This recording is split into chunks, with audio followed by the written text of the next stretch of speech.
Prezados amigos, estamos iniciando mais um evento da Amicus, Encontros de Cultura. Os trabalhos serão conduzidos pelo nosso presidente, engenheiro Flávio Ferreira Presser, a quem nós passamos a palavra. Obrigado, Paulo Regis. Primeiramente, nossos cumprimentos a todos os nossos convidados e amigos presentes, nossos sinceros agradecimentos por compartilharem conosco mais esta atividade da Amicus, Encontros de Cultura, que a cada semana traz um tema para que possamos debater sobre esse tema e também refletir sobre ele, né? Nessa segunda-feira, o nosso tema é a literatura, né, e também uma pitada de psicanálise. Não é por outra razão que nós contamos hoje com a presença da psicanalista e escritora, né? Não sei se a ordem é esta, o escritor e psicanalista, acredito eu que seja indiferente, Ariane Severo, que abordará o tema Como Nasce um Romance. Bom, e desde já queremos trazer aqui os nossos agradecimentos à Ariane por ter aceitado o nosso convite, né, e está aqui dialogando conosco, né? Um breve currículo da Ariane, que, na realidade, quando é escritora, é muito mais trajetória que currículo, né? Mas apresentando alguns tópicos assim que pesquisamos, né, sobre a atividade da Ariane, quero dizer que ela nasceu em Caçapava do Sul, isso, né? Se por acaso tiver algum erro, por favor, me perdoe, né? Diplomada em Direito e também em Psicologia. É psicanalista, escritora, sendo que realiza oficinas de literatura, psicanálise e também cinema, né? Sendo que algumas destas oficinas ela realiza junto com a Alcícia Wish, que já participou conosco aqui, nos deu essa grata satisfação, uma excelente palestra, né? Bom, suas obras literárias, pelo que eu vi, tratam frequentemente de psicanálise vincular.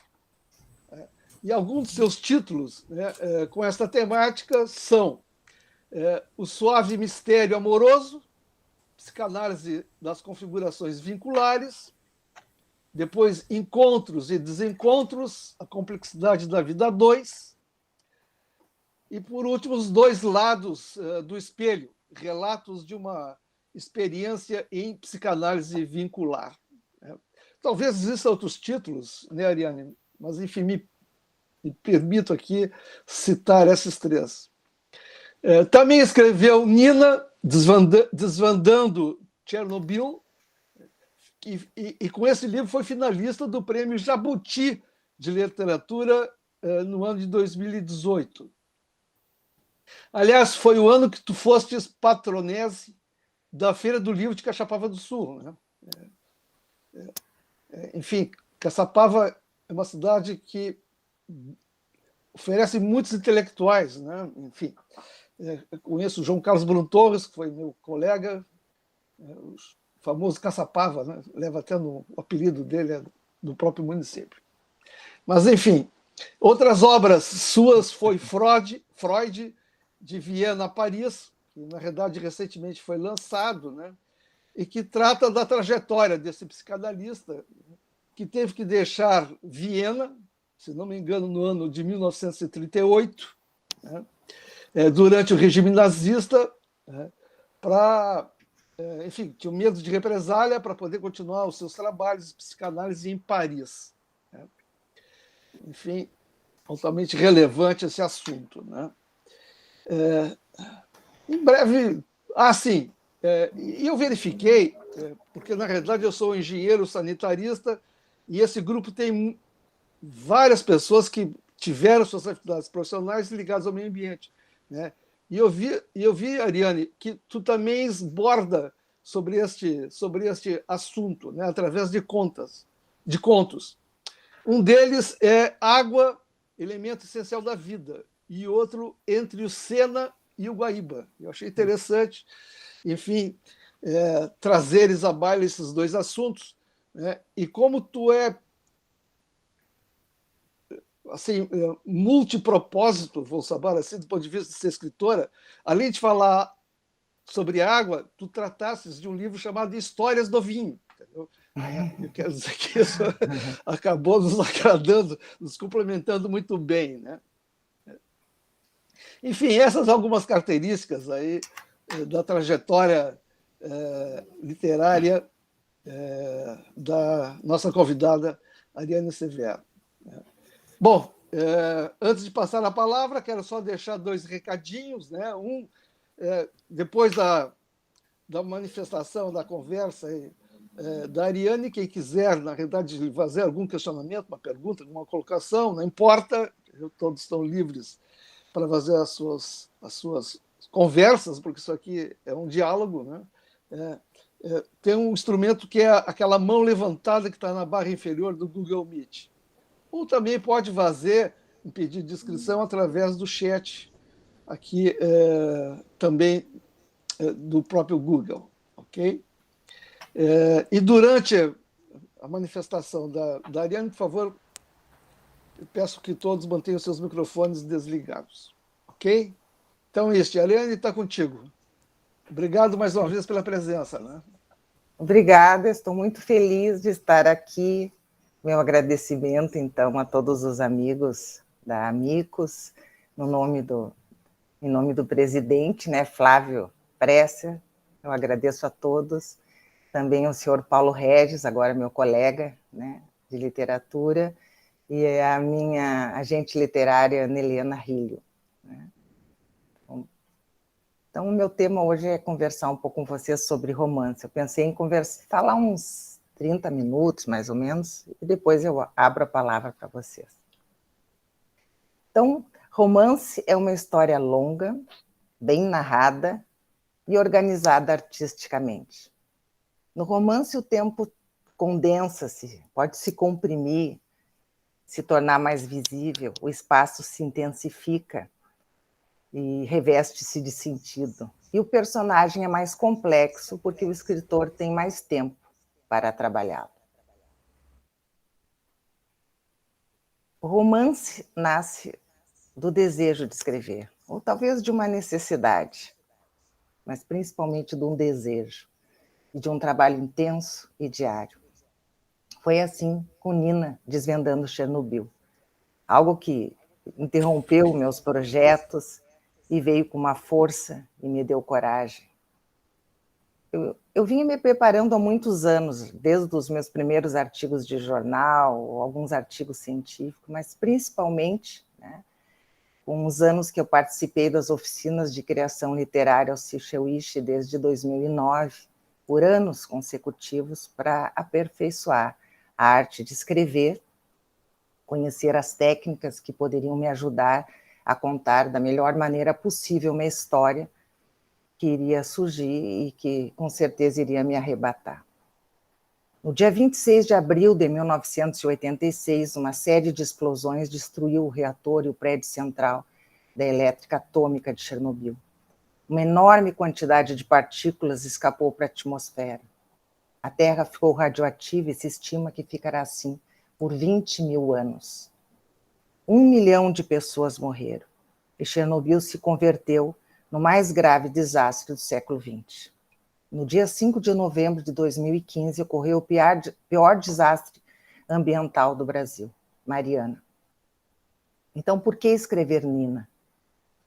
Quando eu li Vozes de Chernobyl, de Svetlana, eu me emocionei muito. Aquela história me tocou.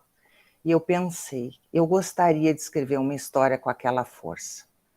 E o tema do trauma coletivo, o que é transmitido ao longo das gerações, é um tema que sempre me interessou. Então, eu estava separando alguns fragmentos do livro da Svetlana, né, para os meus amigos, meus alunos de psicanálise, mas tinha algo que me inquietava. Eu tinha uma indignação. Como é que eu não sabia tudo, né, o que havia acontecido com as pessoas que sofreram aquele desastre nuclear?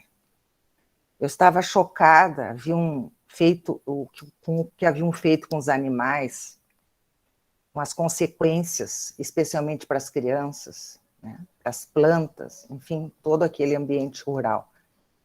E nós estávamos vivendo no Brasil o desastre de Mariana, e eu associava esses acontecimentos da Rússia com os do Brasil. E ficava pensando, Chernobyl, Mariana, bem que eu poderia contar uma história 30 anos depois, para que meus filhos soubessem. E a história funcionasse, de certa forma, como um alerta, porque havia a possibilidade de acontecer de novo, aqui ou em qualquer outro lugar, ou em qualquer outro momento. Mas como que eu escrevi um livro depois do que a Svetlana escreveu? E aí o professor assoprou, um romance, Ariane, escreve um romance.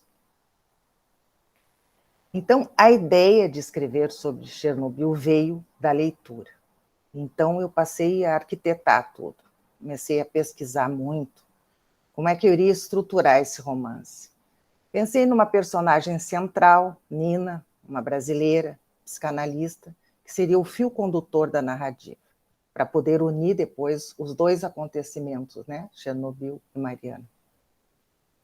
E poder passar uma mensagem que eu queria poder passar. E aos poucos esse romance foi se delineando. Os sobreviventes carregavam uma história da qual eram reféns. Nina vai atrás da sua história e os destinos se entrelaçam. Ela vai para Moscou ajudar essas pessoas que perderam tudo, seus objetos, plantas, animais, casas. Estão impedidas de voltarem para o seu lar, não dormiam. Envolvia questões a respeito de luto, segredos, questões atuais como essas catástrofes socioambientais, guerras, migrações, tragédias como as da Boate Kiss. E também a importância de um trabalho conjunto de psicólogos, assistentes sociais, sociólogos, advogados, artistas nessas questões. Mas a questão maior era como contar. Eu precisei criar muitos personagens para dar conta de tantos aspectos que eu desejava abordar. E sabia que essa decisão exigiria muito do leitor. Eu queria um livro de ação e que não fosse uma história linear. A estrutura linear é mais simples e decorre das histórias orais. E a estrutura fragmentada, ela deriva dessa linear. Então, o ficcionista toma a história em sua linearidade e a divide em fragmentos que são trazidos ao romance em qualquer ordem.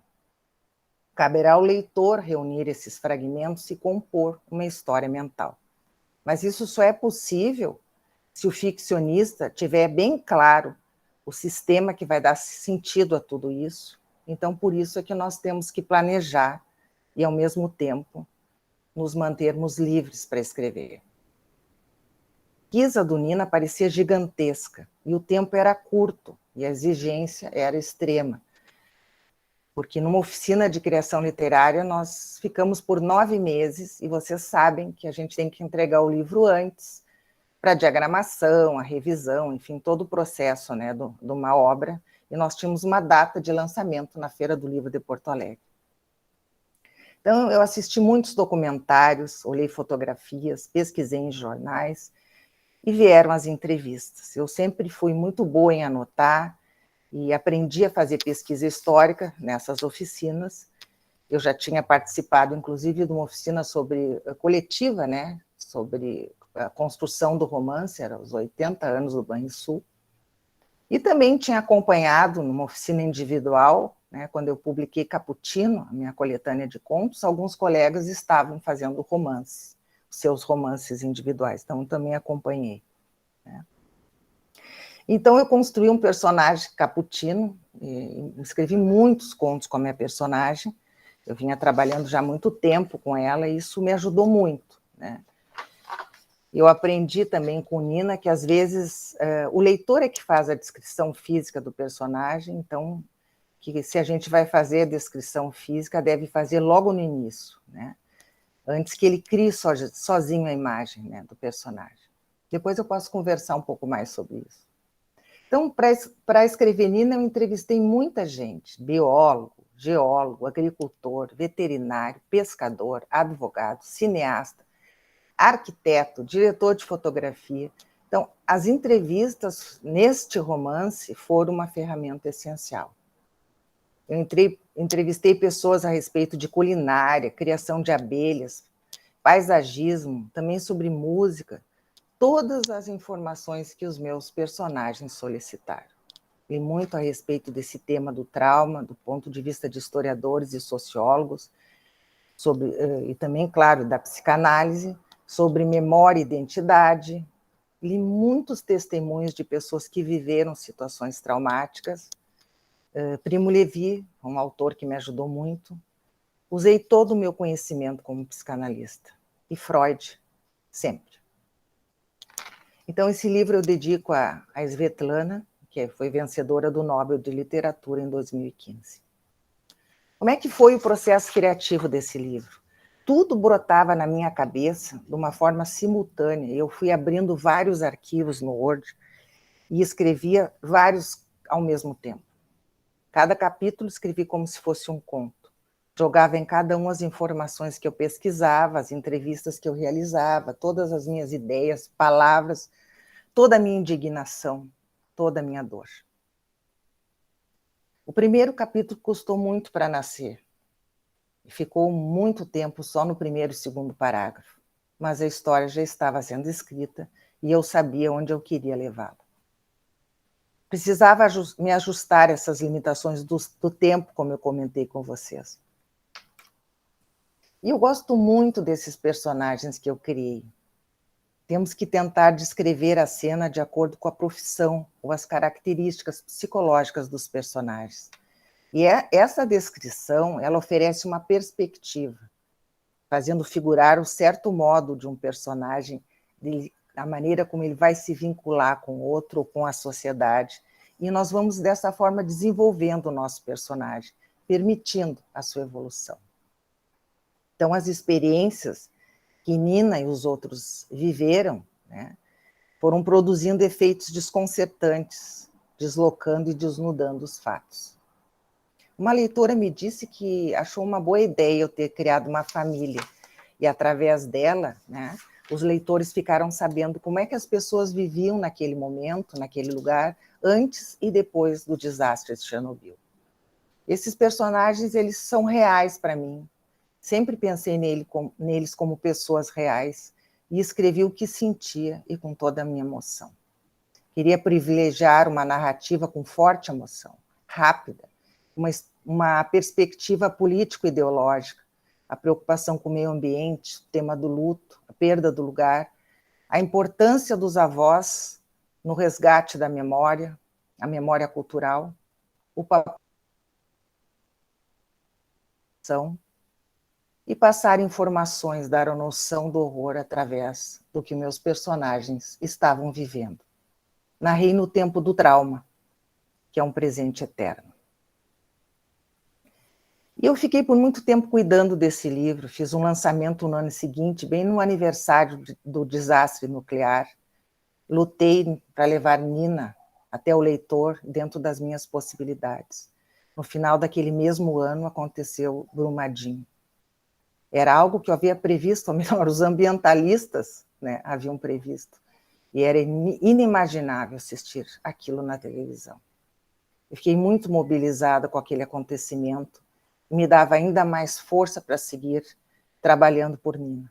Depois veio aquela minissérie sobre Chernobyl, e a certeza de que eu havia acertado na escolha do tema.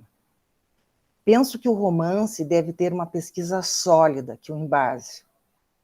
Deve ser envolvente e suprir uma lacuna. Ele tem que ser interessante e oportuno para aquele momento. Vocês sabem que enredo vem de enredar e emaranhar, tecer uma trama, teia.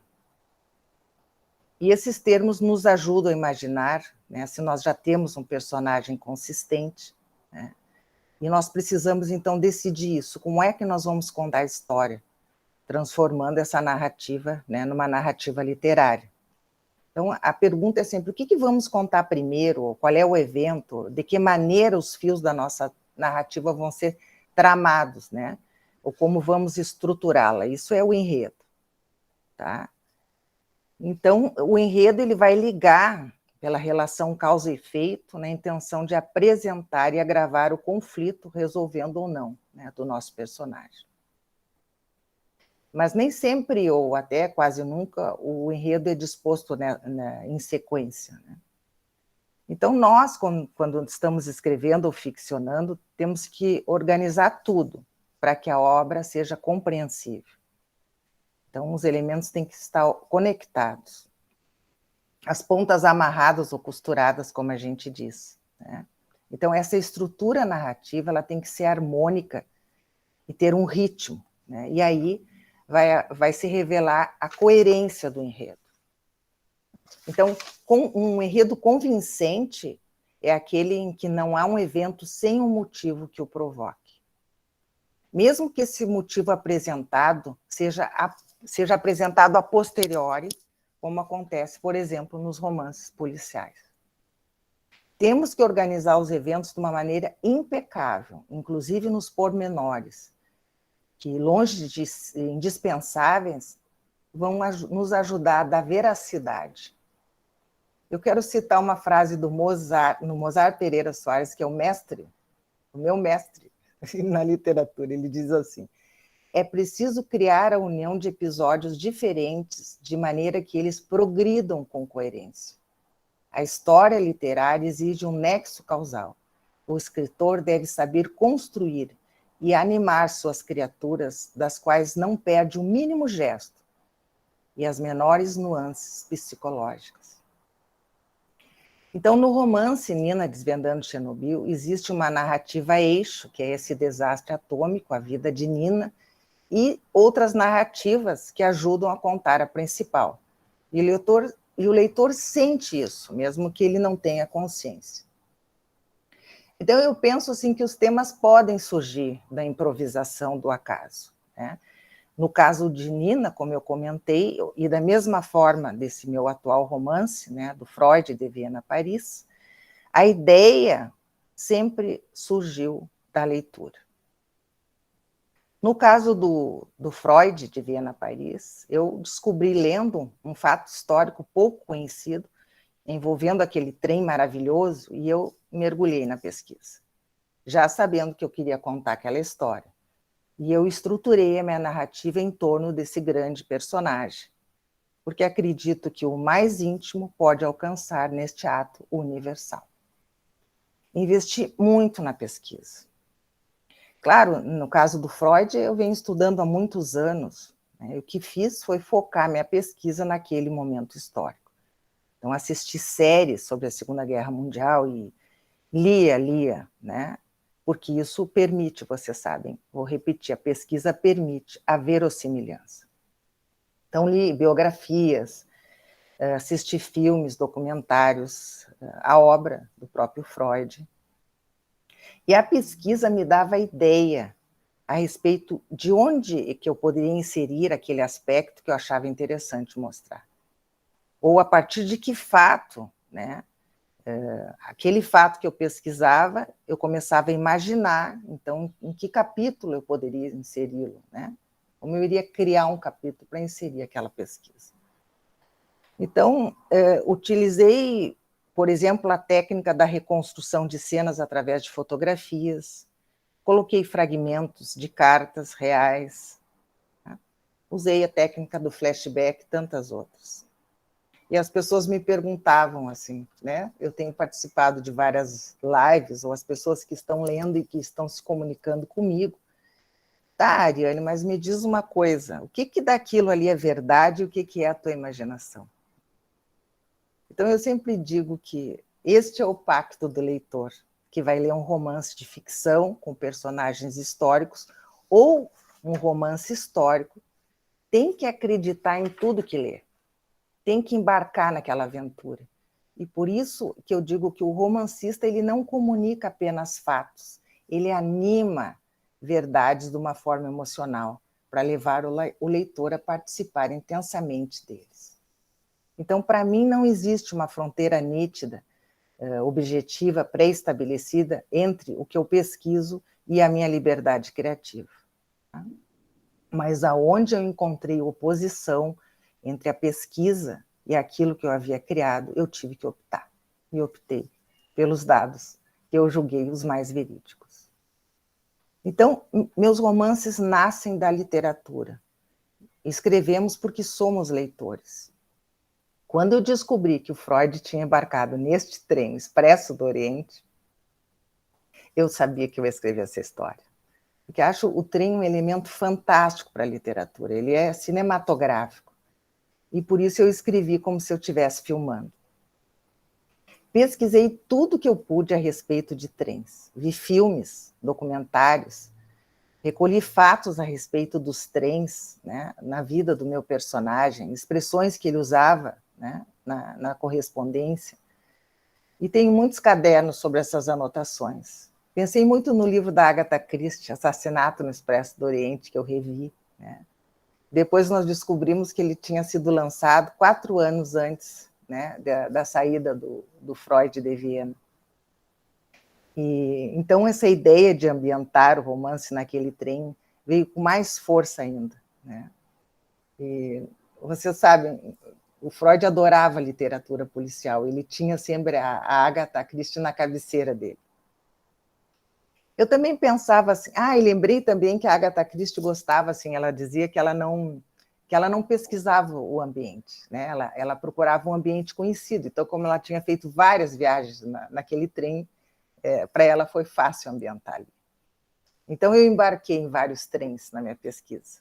Mas eu também pensava em Bachelard, porque ele dizia que a gente não encontra o espaço, que é sempre necessário construí-lo. Tá? E acho que a narrativa ficcional é uma arte, e nesse sentido a gente não tem um compromisso com o real. Tá? Mesmo quando a gente descreve a janela, por exemplo, a janela do Tem, que eu falo muito, né, do modo realista, tem sempre um olho seletivo do ficcionista ali, né, detrás daquela descrição. E é isso que dá sentido àquela janela no enredo. Então, esses objetos que estão sendo incorporados às intenções da narrativa vão corresponder sempre a essa perspectiva do nosso personagem, né, como no caso o charuto, que é o elemento que acompanha, né, o Freud. Então, a gente pode descrever os personagens por metáforas, utilizando o espaço, né? Nós vamos dizer o que o personagem está sentindo, descrever todo o clima psicológico das cenas. E o espaço é o que a gente chama de cenário ou ambientação, é o pano de fundo onde vai se desenrolar toda a ação dos personagens. E no caso do meu romance, é o trem. Tá? Então, o trem não é uma simples moldura, tá? Que inferiu muito pouco na ação dos meus personagens. Ele é essencial. Mesmo que as ações fossem descritas nesse romance de uma forma indireta, por exemplo, através dos vagões ou das falas, né, dos meus personagens, ou dos objetos que eles vão encontrando ali nos ambientes, esse espaço do trem ele é definitivo. E, claro, quando a gente narra, a percepção é sempre subjetiva, assim como é para o leitor. Então, o personagem precisa, em algum momento, interagir com esse ambiente e vai ganhando vida esse ambiente através da percepção do nosso personagem. Então, nós temos que descrever como se as coisas estivessem acontecendo, né, em estado de ação, né? Isso é uma coisa que nós já aprendemos com Aristóteles, lá no 4º século antes de Cristo, né? Ele já falava isso. Então, existe uma paisagem sonora, uma paisagem olfativa, né? É um emaranhado de leituras simultâneas. A leitura de um lugar, ela produz um espaço imaginário. E esse jogo de ambiência, eu acho que, para mim, é o que constitui muito a riqueza do romance. E isso organiza essa forma, dá essa unidade dramática que a gente pretende. Então, como o próprio presidente Flávio disse, eu queria narrar um fato da vida de Freud, essa viagem no Expresso do Oriente, em 1938. Então, é claro, eu tive que ambientar todo o contexto e o aspecto psicológico do personagem. a saída dele de Viena, essa relação mesmo com o avanço do nazismo, esses acontecimentos políticos que tinham uma ligação direta com o fato que eu estava narrando e que definiam a minha narrativa.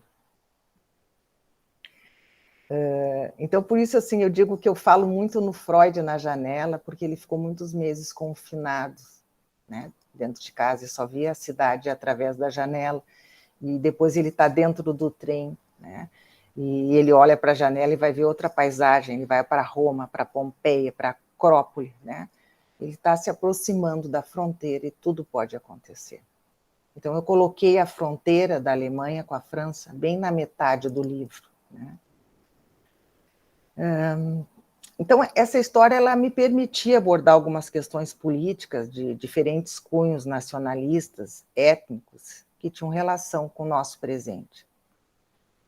Mas, assim, o que me pegou mesmo foi esse episódio pouco conhecido, que me permitiu mostrar aspectos, né, não muito valorizados, né, do meu personagem. Eu queria mostrar, por exemplo, o amor dele pela literatura, pela arte em geral, os animais, a natureza, né, o apreço dele pelas mulheres, as flores. E também explicar, então era difícil para mim explicar apenas de um ponto de vista os fatos, então eu optei por contar do ponto de vista de outros personagens e propiciar que o leitor, ele próprio, tirasse as suas próprias conclusões. Na própria abertura do livro, aparece uma dedicatória ao Freud e uma frase dele mesmo, onde ele diz: onde termina o que é autêntico e começa o que foi reconstruído? Não existe uma diferença nítida entre uma coisa e outra, né? Autêntico significa legítimo, que não deixa dúvidas, genuíno, e reconstruído é o que se constrói mais uma vez, é o que é recontado. Então, eu pesquisei muito e tudo que está inserido nos diálogos é fruto dessa pesquisa. Ali estão os artigos dele, estas cartas, cartões postais. O que eu ficcionei foi muito para poder costurar essa história e mais dentro do espírito do meu personagem. Escrevi com toda emoção, imaginando o que ele sentia, o que ele iria recordar naquele momento. Eu pensava na sensação que é, para mim, essa experiência de ficção. Depois eu pensava no significado. Então, era uma viagem de despedida, se conectava com perda, com morte. Então, eu falei da perda dos animais, dos amigos, dos familiares, dos judeus. E o medo de perder a filha Ana, a proximidade com a morte dele, a morte da psicanálise, da pátria, da língua, do mundo de felicidade. Era um desafio para mim, mas ao mesmo tempo eu sempre escrevi com muito prazer. E a pesquisa é o que me ajudou nesse clima psicológico. Eu escutava música, via filmes durante o meu processo criativo e seguia lendo. Me agradou muito poder me sentir livre para narrar, porque quando nós trabalhamos com personagens históricos, nós temos pouca liberdade. Eu tenho que ser fiel à história, não posso trair o meu personagem, fazer ele dizer coisas que não diria. E a viagem é uma despedida. Então, tudo que eu escrevi veio das leituras. Eu escrevo, sempre digo, com a memória e a imaginação. Tenho que imaginar para poder criar. Sem imaginação, não tem criação literária. Então, nós sempre vamos ter muito espaço para criar, mesmo no romance histórico. Mesmo sendo muito fiéis aos fatos históricos. Então, vocês sabem, romance histórico é esse gênero literário, né, em que a narrativa ficcional se relaciona com fatos históricos. E, então, a composição dos personagens e os cenários é feita em concordância com esses documentos, né, com esses dados históricos. E nós vamos oferecer para o leitor uma noção da vida e dos costumes daquela época. O romance histórico, ele descreve fatos e personagens como eles realmente existiram. Então, dentre os personagens, além das figuras históricas, o escritor pode criar algum personagem de ficção, moldados na época considerada, desde que ele não altere os fatos históricos. Então, assim, ao longo desses anos, eu aprendi que o personagem é fundamental, principalmente numa narrativa longa, e que nós temos que criar personagens humanos, bem construídos, convincentes. Então, essas características dos personagens, elas são externas e internas, ou psicológicas, se quiserem, tá? E elas vão temperar a narrativa com um tipo de aprofundamento psicológico, que vai complexizar esse homem, personagem Freud, né, que vai iluminar, né, todo o motor da história. Então, no caso do Freud, eu queria combinar o sujeito cientista, né, com o Freud que eu concebo, um homem, um humano. E eu acho que essa dimensão humana, né, e contextual do romance familiar do protagonista, além de esclarecer alguns momentos da vida dele, né, sempre em diálogo com a teoria, suas dúvidas, apreensões e expectativas, né, eu penso que ele apresenta o Freud que eu gostaria de apresentar para vocês. O Hemingway dizia que nós devemos transmitir os sentimentos dos personagens não pela exposição, mas descrevendo as sensações geradas pelas emoções sentidas pelos nossos personagens. Nós damos a essa expressão um personagem, a vida interior dele, que ele representa, os sonhos, suas mágoas. Então, quando descrevemos esses personagens com palavras, elas põem em movimento e temos a impressão que o personagem está falando conosco. A gente sempre diz também que tem que haver o conflito do nosso personagem, e esse conflito é parte consciente e inconsciente. Eu quero dizer que existem motivações conscientes e inconscientes para determinada ação, ou para uma inércia interna e externa do meu personagem. A inconsciente pode ser culpa, remorso, né? Sempre algo narcísico que foi mobilizado, ferido. Então, no momento que o autor descortina um conflito, ele vai aprofundando todos os sentidos das ações do personagem.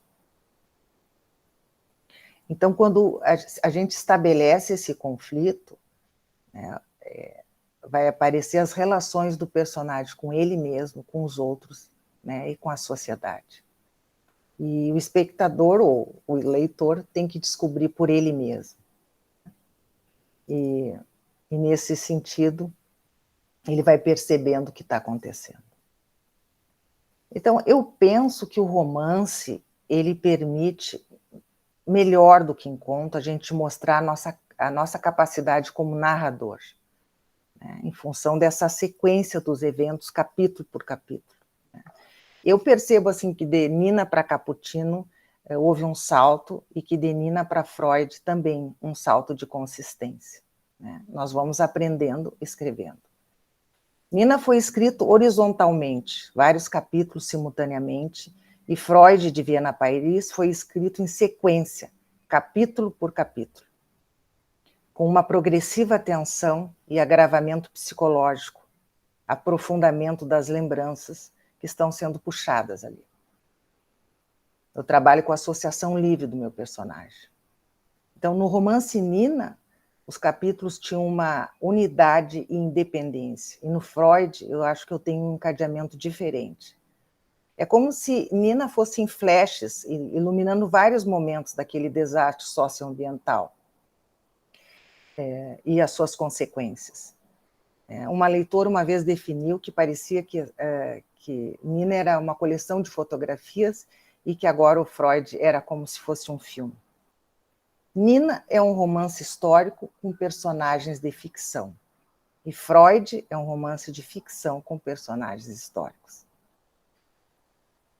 Existe a escolha do critério do romancista. E a história nunca deixa de ser subjetiva. Eu sei que eu estou implicada nesse romance e, ao mesmo tempo, me coloco na alma, na interioridade do meu personagem.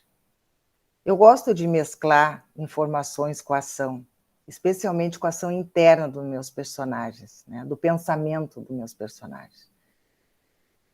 O investimento ficcional e narrativo em Freud foi maior, no meu entender, do que os dados históricos.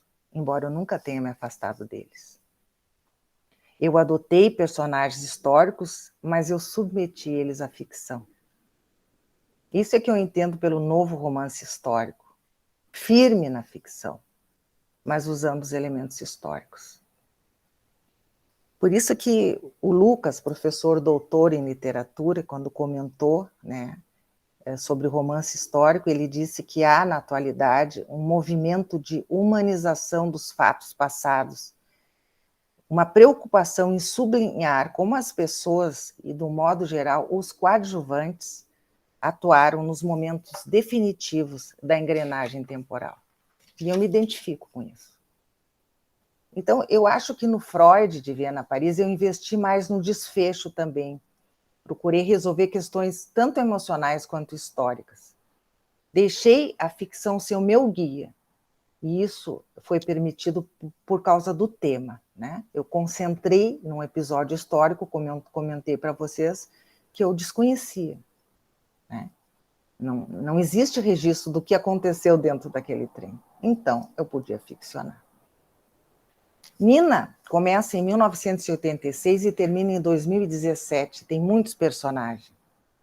No Freud, de Viena a Paris, apenas as pessoas que estavam próximas dele.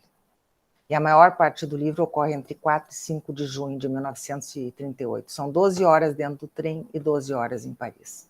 Então, essa concentração, né, de tempo nos capítulos de acontecimento, e com foco muito maior no personagem, eu penso que as pessoas ficam querendo saber o que ia acontecer.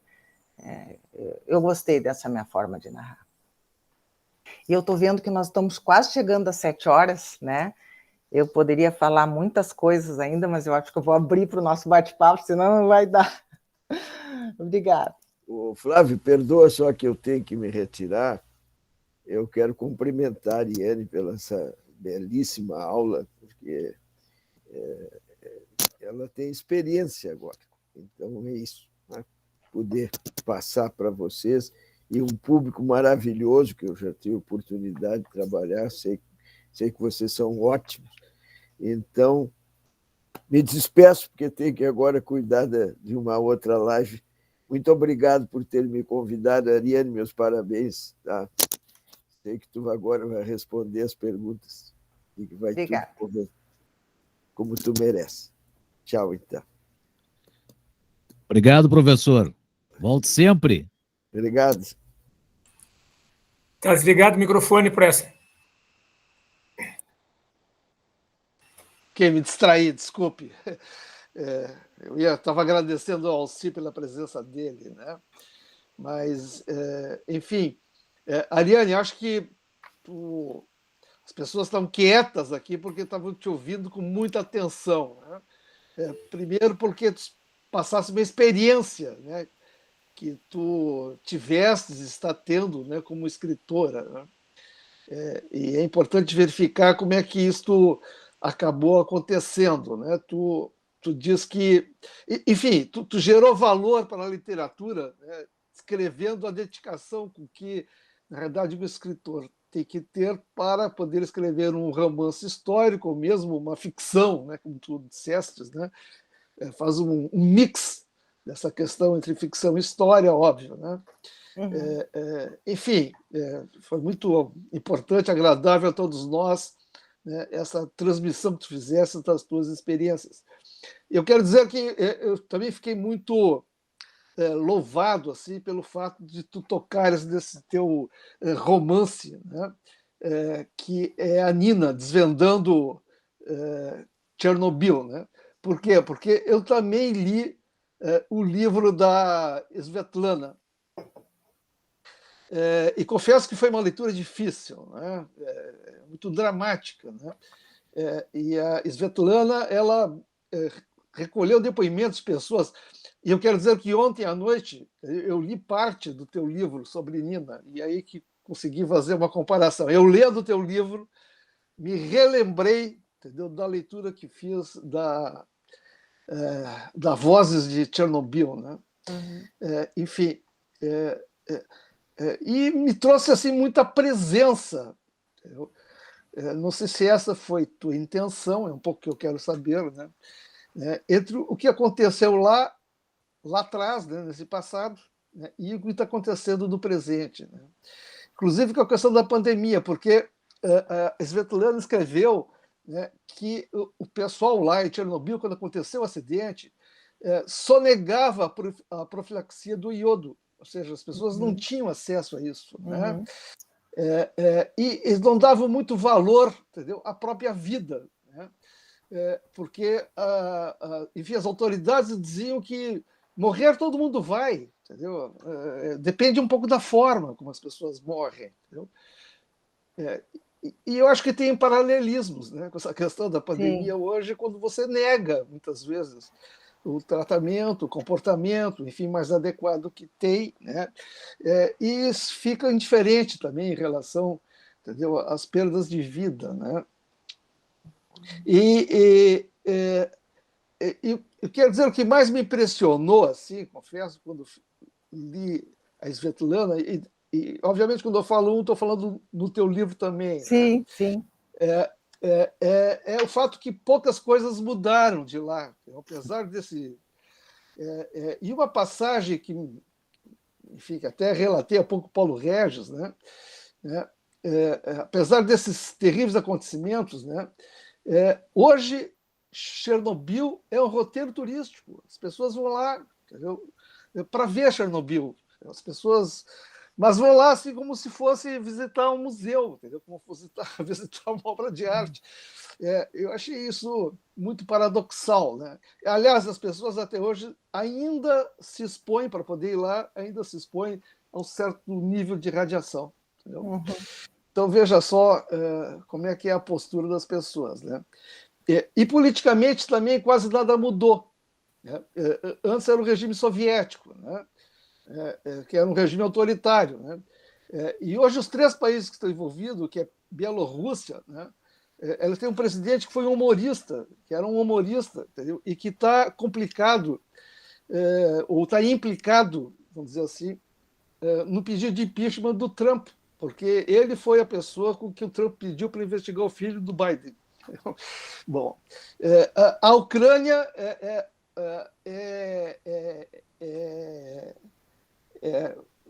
enfim, esse é a Ucrânia, me desculpe, eu mudei. A Ucrânia é que o presidente é humorista. E Bielorrússia, ela é governada pelo que os europeus chamam de o último ditador europeu, né? E a Rússia tem Putin, entendeu?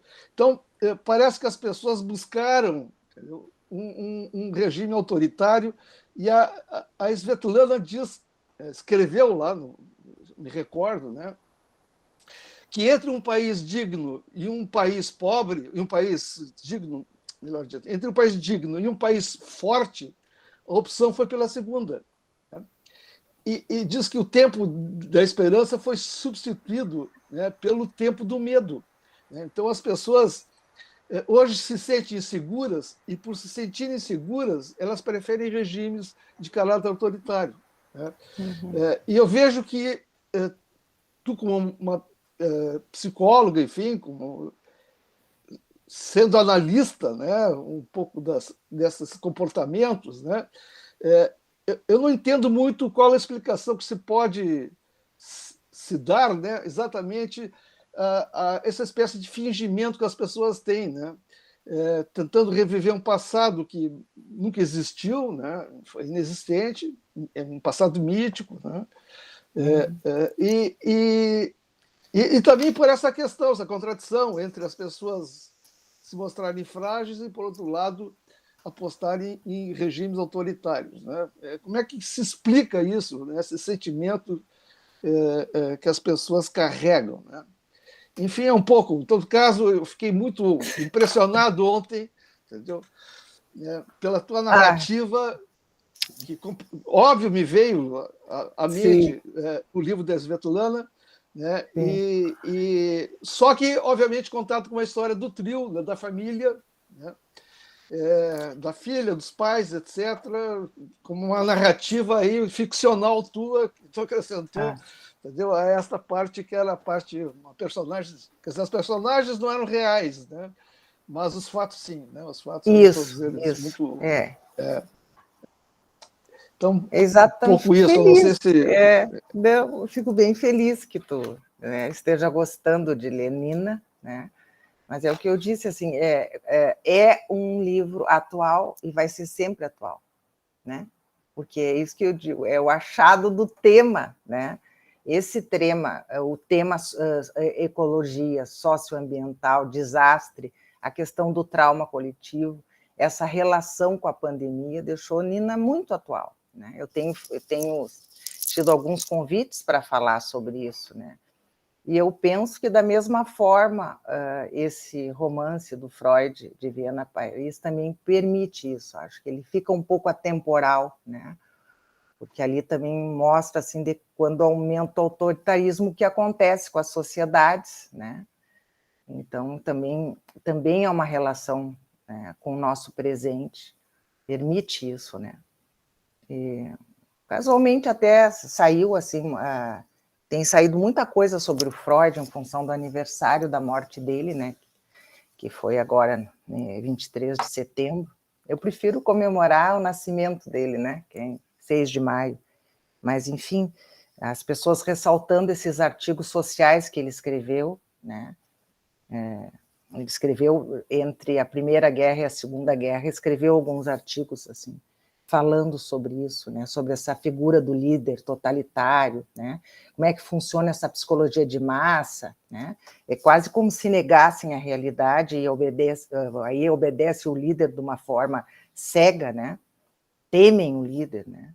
Perdem a individualidade, essa coisa do ódio, da intolerância, né? É muito complicado tudo isso, né?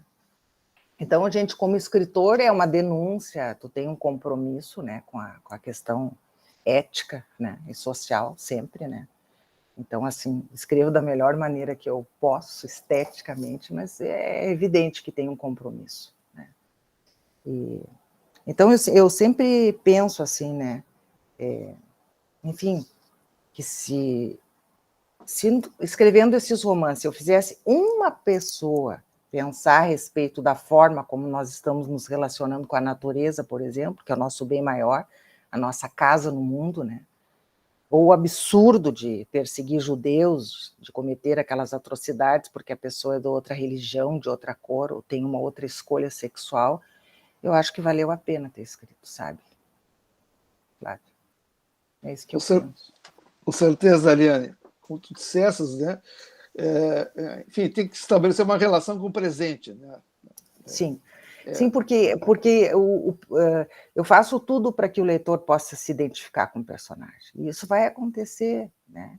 Essa identificação do espectador ou do leitor com o personagem já está em livros lá de 1906, do Freud, né?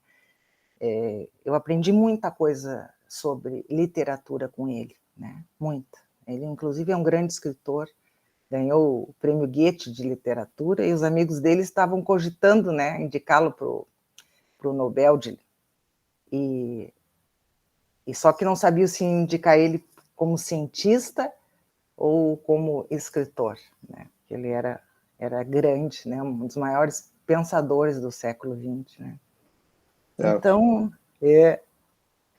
Então, assim, esse romance da Svetlana, né, tu vai ver que aquele primeiro depoimento que tu diz assim, muitas pessoas que eu conheço não conseguiram avançar, porque é muito dramático, sabe? Não aguentaram a leitura.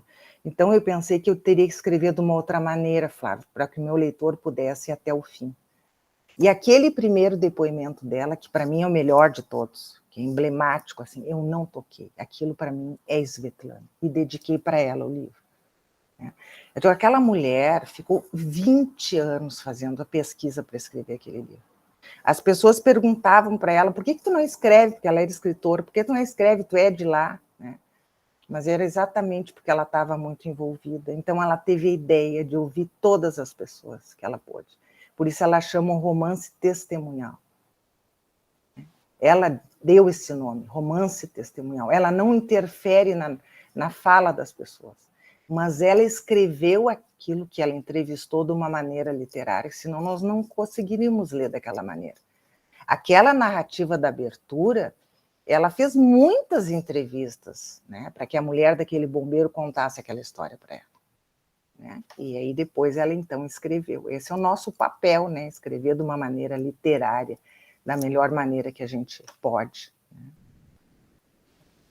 E então a leitura, eu vou dizer de novo assim, a leitura, para mim, a literatura, ela é fonte para quem lê e para quem escreve. Então, ela é a fonte potencial para o escritor, para o historiador, para o psicanalista. Né? Então, essa é a leitura que a gente faz, que eu estou falando da pesquisa, que vai permitir essa sintonia fina ali, né? Com o clima da época. Né? Então, por isso que, para mim, a literatura é a fonte maior. Porque ela vai fazer essa referência a uma experiência vivida. E a Svetlana tinha também o desejo de contar uma história que não era oficial, né? Sim. Eu, inclusive, vi documentários em russo, né, com tradutor, vi documentários em espanhol, e a gente percebe, e ela procurou, não é só os cientistas, ela escutou o povo, as pessoas que viveram. Então, por isso que foi a minha ideia, recriar uma família, e através desses personagens que viviam naquele local, poder, né, mostrar o que eles sofreram. Foi essa a minha ideia. Inclusive, ela relata que as informações sobre o acidente eram negadas, né? E como também sempre, a época, né? dizia que como sempre. E né? a justificativa de negá-las era o fato de ter inimigos. Sim, e criavam-se inimigos, né? Era buscado inimigos, ou seja, tem tudo a ver, né, com o que, na verdade, hoje muitas nações acontecem. Né? Mas está bem. O Marcelo Cabeda aqui... Presser, Oi. peço licença, Sim. antes de nós passarmos a palavra ao Marcelo Cabeda, eu gostaria de ler aqui 2 mensagens, uma da Salete Mate. Parabéns, Ariane. Obrigada. Adorei participar desta live. Uma aula que enriquece as nossas escritas. E também de outro participante, Eurico Rodrigues, que estava participando de Belo Horizonte. Parabéns, Ariane. Sucesso para você. Agradeço a todos pelo convite. Então, Belo Horizonte está bem Okay. implicado ali. Bem implicado na minha Paulo narrativa. Regis. Tá bem. Foi muito boa aí enfim, ler essas manifestações, né, dos nossos participantes aqui, dos nossos colegas amigos. Cabeda, por favor. Boa noite, Ariane, muito obrigado. Ariane, eu fiquei curioso, em que línguas escrevias com tantas experiências em diversas situações distintas, línguas e outras coisas mais? O que aconteceu durante esse percurso da escrita? Olha, eu escrevia com a língua da alma, vou te dizer assim, tá? Do meu personagem. Mas é muito interessante isso que tu pergunta, porque uma das questões do Freud era exatamente que ele ia ter que emigrar, né? E ele é um homem da cultura alemã, né? Construiu toda a obra dele ali, né? Viveu a vida inteira ali, ele teria que migrar e ele ia perder a escrita gótica, a escrita alemã. Esse é parte do dilema dele, né? Do que ele estava escrevendo ia sair noutra língua, né?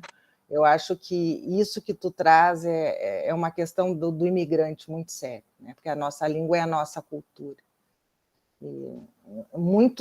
E isso é que a minha personagem, a Nina, né? Ela vai trabalhar numa ONG e ela resolve construir, né, um lugar para preservar a cultura das pessoas. Né? Porque se a gente perder essa memória cultural, nós perdemos tudo. Né? Então, é uma preocupação assim, que eu tenho também no meu trabalho psicanalítico. E a gente está vivendo essa questão dos imigrantes, eu tenho muitos colegas trabalhando nisso. E tenho muitos colegas ali da minha instituição de ensino que foram como voluntários trabalhar lá quando houve um incêndio da Boate Kiss.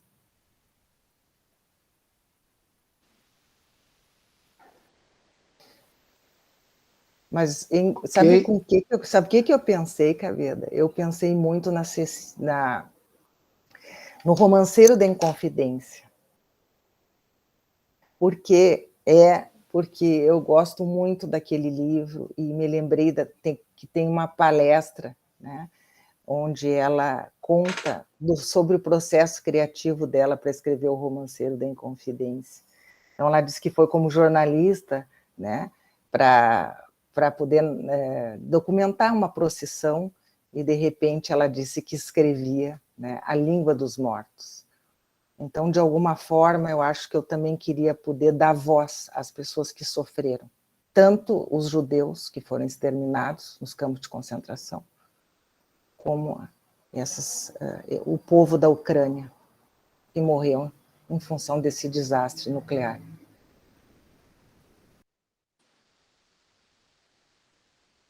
Muito bem, Ariane. Tu fizesse referência, entendeu?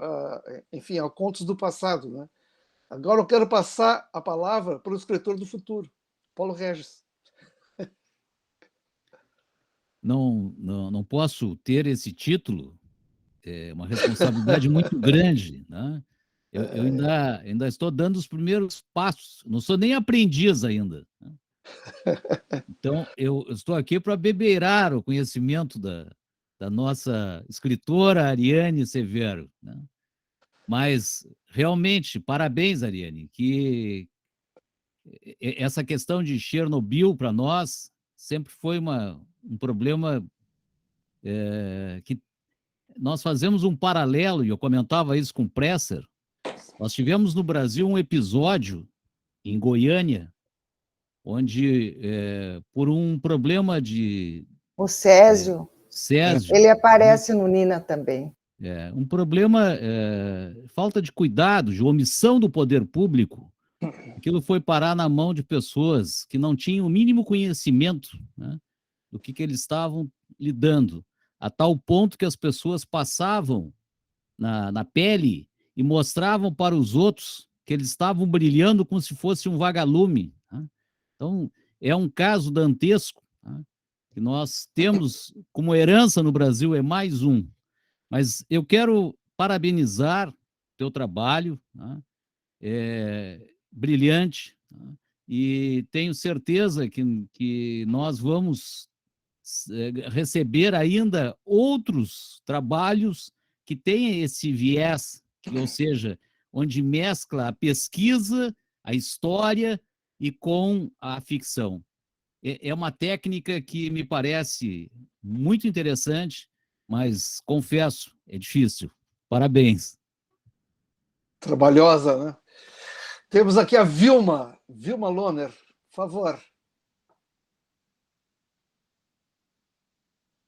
A Vilma está com o microfone fechado, Vilma. Não, abriu agora. Agora sim. É que eu sou muito linguaruda, enquanto vocês falam, eu falo junto, então tem que desligar mesmo, por isso. Eu queria perguntar para a professora o seguinte, quer dizer, uma pergunta não, é uma colocação, tá? Mas ela vai saber o que eu quero dizer. Quando ela fala, deixa eu ver se eu anotei certo aqui, que ela descreve uma cena com a perspectiva do personagem, como é que ela conseguiu, em Nina, colocar aqueles bichos com tanto realismo dentro do livro? Pois, Vilma, o que aconteceu com os animais foi uma das coisas que mais me chocou. Eu nunca tinha pensado, né, o que foi feito dos animais. Então, assim, os dados que estão ali são verídicos, mas foi muito difícil para mim escrever aquelas cenas, sabe? Todas aquelas ali. Inclusive, num primeiro momento, eu tinha pensado em narrar do ponto de vista dos animais, mas achei que isso não iria sustentar. Daí eu pensei, vou narrar do ponto de vista das crianças, né? E, no fim, optei, né, por ter vários pontos de vista. Tem dos cineastas, né? Tem dos avós, né? Porque achei bem isso, assim, é muito complexo e grandioso tudo aquilo ali que aconteceu, sabe? Desculpa, eu me meto, desculpa. Vai lá, Vilma. Não, é o seguinte, então, quer dizer, na verdade, tu pensaste nos animais, tu fizeste como tu queria descrever, e aí é que tu teve que perceber qual seria a melhor, optar, perceber, qual seria a melhor para encadear o romance, é isso? Sim, nesse romance os animais falam. Falam, né? exatamente. Falam, né? Falam das suas dores. Né? No Nina, essa estrutura, ela foi se dando junto com o meu processo criativo. Tá? No Freud, eu já tive um planejamento maior. Eu custei muito para me decidir também. Eu levo um tempo me decidindo. Não só porque a gente vai ficar muitas horas envolvidos, né? Totalmente envolvido nisso, mas porque eu escolho alguns temas que são muito caros e difíceis. Então, eu fiquei pensando muito, antes de começar a escrever, como é que eu ia estruturar o romance. Então, agora, no Freud, eu já sabia um pouco mais, né? Como é que eu queria fazer. De novo, desculpa. Mas isso é porque tu conhece muito o Freud. Então, tu te botou na pele dele. Isso. Tu sabia o que ele poderia estar pensando naquele momento. Sim, né? Como é que a gente chega nisso? Isso que eu quero saber. Eu quero chegar nisso. Como é que a gente chega? Claro. Quero saber como é que você chega.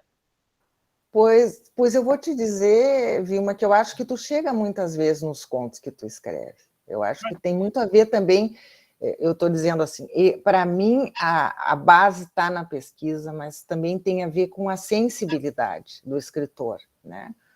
Eu acho que eu me permiti, como eu disse nesse, assim, me entregar mais para o sentimento do meu personagem. Eu realmente vivi aquilo. Eu gostei muito daquele comentário naquela live da semana passada, que aquele psicanalista disse que eu comprei meu bilhete, entrei naquele trem, que eu estava sentada do lado dele. Né? Eu acho que foi. E tu mesmo me disse várias vezes que tu não sabia, às vezes, se era ele ou se era eu. Né? Não dá para distinguir quem é que estava, quem é. Para mim, tu botou simplesmente, tu cortou o cabelo e foi para a pele dele, porque não tem outra explicação, saber tudo e colocar de uma maneira tal que a gente acredita piamente que aquilo é aquilo, sabe? Tá. Isso mas, é o assim, bárbaro do negócio. Então, assim, mas é ele, viu? Às vezes, né, o Ci estava lendo o livro e dizia assim, ai, que frase maravilhosa. Essa frase é do Freud.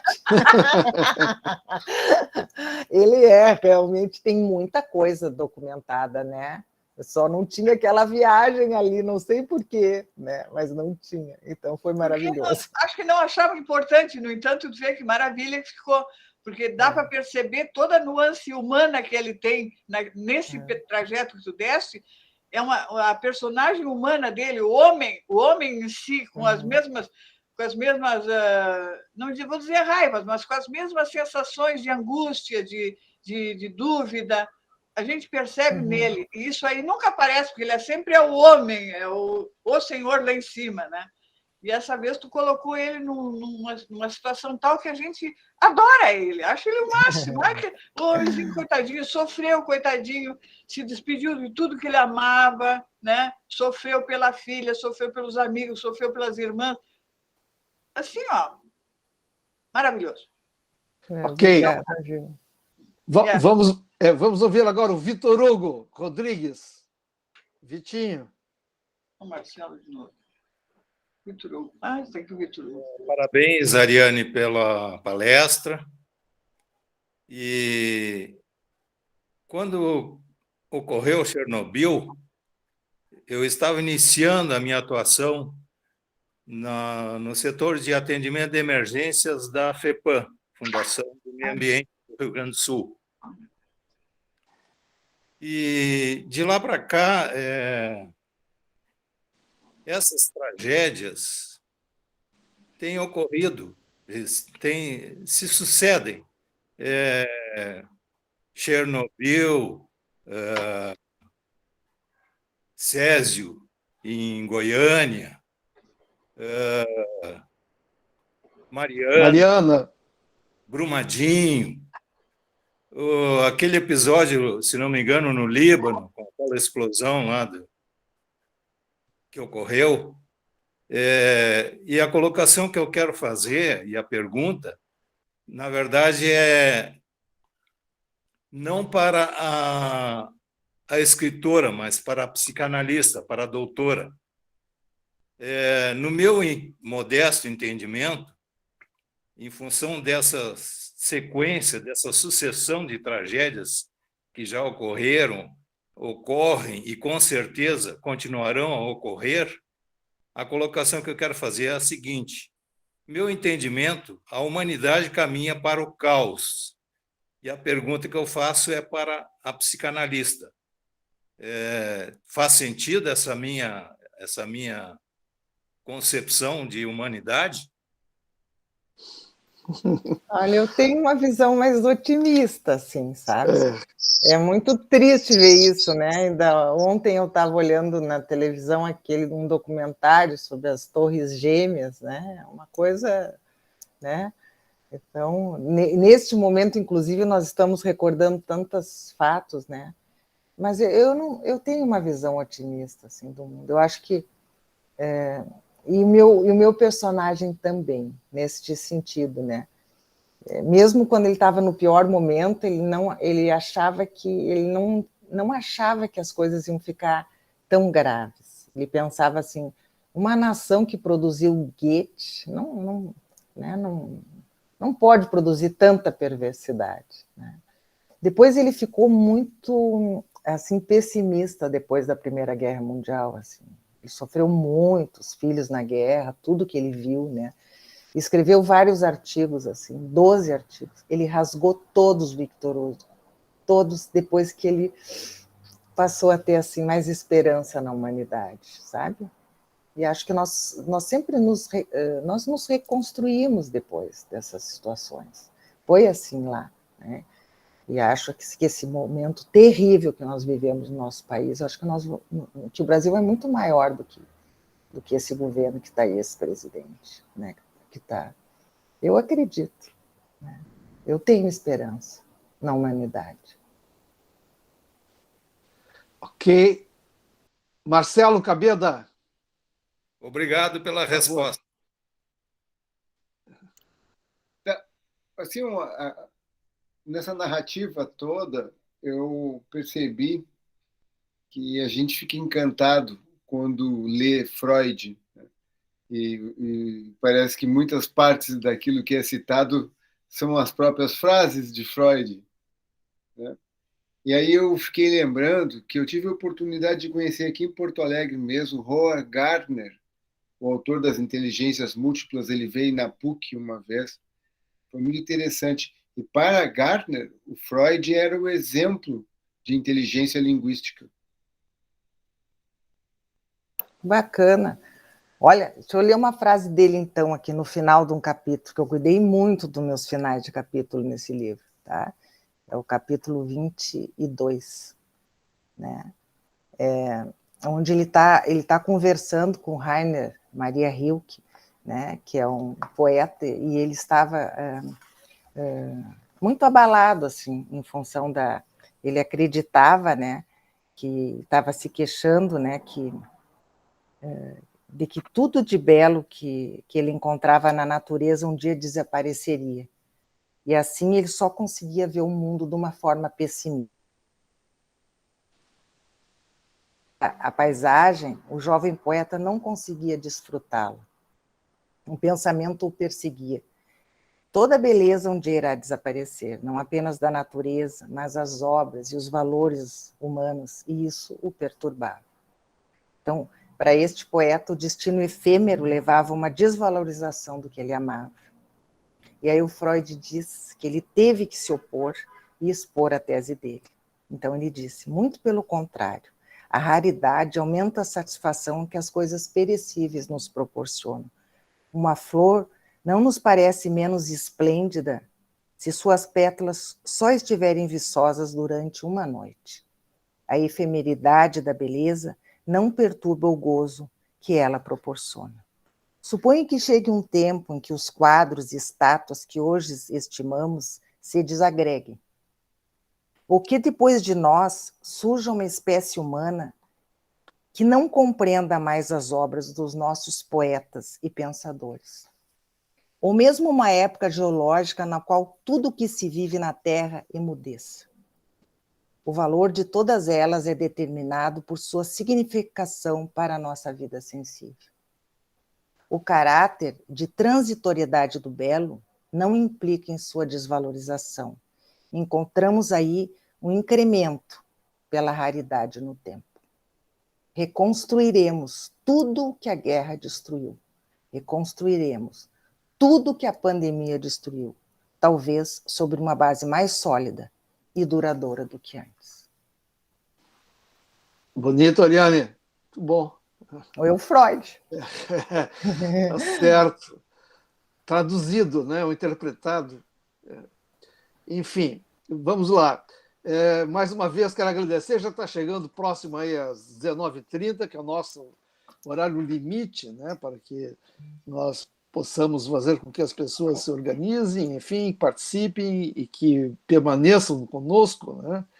Então, nós temos uma limitação, uma imposição de um limite de horário. Mas, antes de passar a palavra a Paulo Regis, gostaria mais uma vez, Ariane, de agradecer muito, né, de teres aceitado o convite, enfim, tem aqui relatado a tua experiência como escritora, né? Acho que foi muito importante para todos nós, aprendemos bastante, né? E tenho certeza que aguçou a nossa curiosidade para ler Freud agora, entendeu? Confesso para ti que tem poucas livrarias depois desse livro, né? É porque ele está em lançamento ainda. Pois é, mas dá para encomendar pela... perto... E fiz isso, e chega amanhã. Ah, é? Então o trem vai chegar na tua casa também. Vai. E eu tenho uma enteada que é psicóloga, entendeu? Tenho certeza absoluta, ela mora no México, mas está vindo agora, no final do ano, para cá. Tenho certeza que ela vai gostar muito, vai apreciar, né, de lê-lo. Né? Então é isso, mais uma vez, agradeço, né, a tua participação, enfim, foi muito importante para todos nós, ok? Paulo Regis, Obrigada. Por favor, aí. E eu agradeço a todos que conversaram comigo, adoro dialogar com os leitores. Muito bem, Ariane, nós queremos reiterar as palavras do presidente Presser e também manifestar a nossa gratidão, tá, por teres aceito em nos brindar com essa brilhante palestra.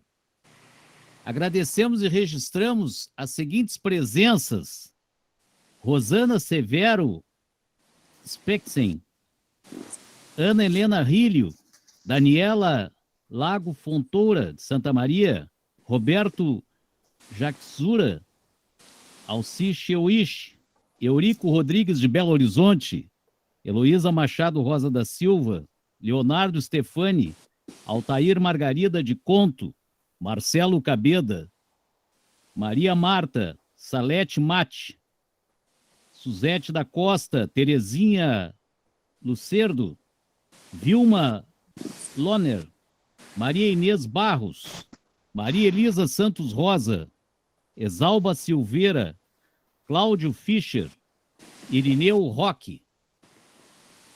Por derradeiro, nós queremos convidá-los para participarem na próxima segunda-feira, dia 4 de outubro, neste mesmo horário, da palestra online do oceanógrafo e mestre em engenharia de produção, Marcelo Cabeda, que falará sobre a arte de estudar problemas complexos. Nossos trabalhos estão encerrados. Desejamos a todos muita saúde e uma boa noite. Até breve. Boa noite. Boa noite, parabéns. Boa noite, obrigada. Muito obrigada, adorei. Ótima. Boa noite, excelente. Obrigada. Tudo bom. Boa noite, excelente. Obrigado. Oi, Obrigado pela presença de todos. Boa noite. eu adorei. Muito obrigada. Tchau. Obrigada. Um abraço a todos. Obrigada. Abraço ao professor Regis, É. professor de dental. Grande abraço, meu professor. Abraço, Ariane. Já me Abraço. perdoaste? Já me perdoaste? Já me perdoaste? Mas sempre perdoado. Eternamente. Fico feliz pela sua presença. Obrigado. Parabéns.